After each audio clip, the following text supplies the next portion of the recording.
सभापति महोदय, ये शब्द मेरे नहीं हैं बल्कि राष्ट्रपिता के हैं।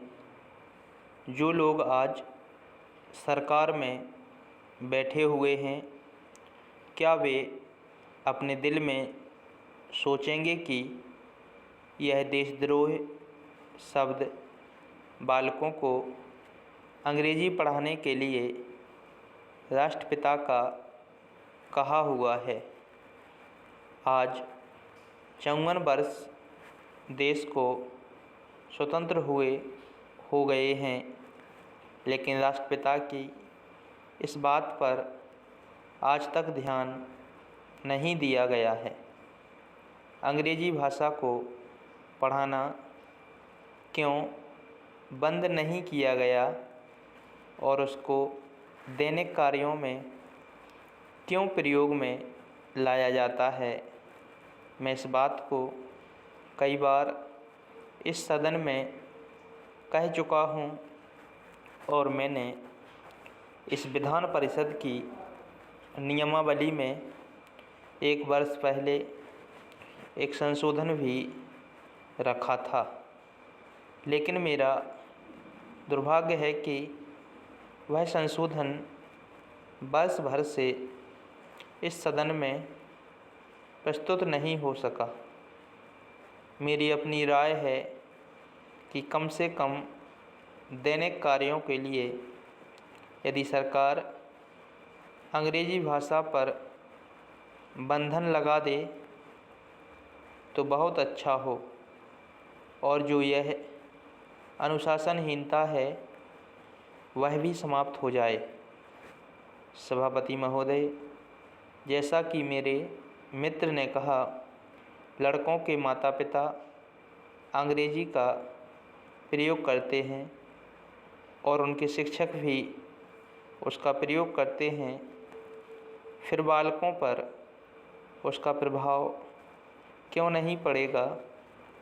मैं उनसे सहमत हूँ कि बालकों में नकल करने की आदत होती है, जैसा वे अपने बड़ों को करते देखते हैं वैसा ही वे करते हैं। अगर हम कोई बुरा काम करेंगे तो उसका प्रभाव बालकों पर अवश्य पड़ेगा। आप देखेंगे कि जिस मनोवृत्ति के माता पिता और शिक्षक होते हैं, उसी प्रकार के बालक भी होते हैं। हम दूसरों को तो परामर्श दे देते हैं, लेकिन स्वयं उस पर अनुपालन नहीं करते। इसके साथ ही साथ हमको शिक्षा प्रणाली की ओर भी ध्यान देना है।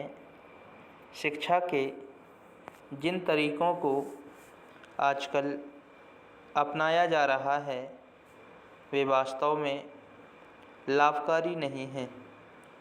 सरकार की ओर से इस प्रकार का आदेश होना चाहिए कि 14 वर्ष तक बालकों को अपनी मातृभाषा में ही शिक्षा दी जाएगी और दैनिक कार्यों में भी अंग्रेजी का प्रयोग नहीं होगा। इस प्रस्ताव में अनेक महत्वपूर्ण बातों की ओर ध्यान दिलाया गया है। मैं समझता हूँ कि जब माननीय मंत्री जी इसका उत्तर देंगे तो कह देंगे कि हम बहुत सी बातों पर कार्यान्वयन कर रहे हैं, लेकिन मैं समझता हूँ कि उन पर कोई कार्यान्वयन नहीं हो रहा है।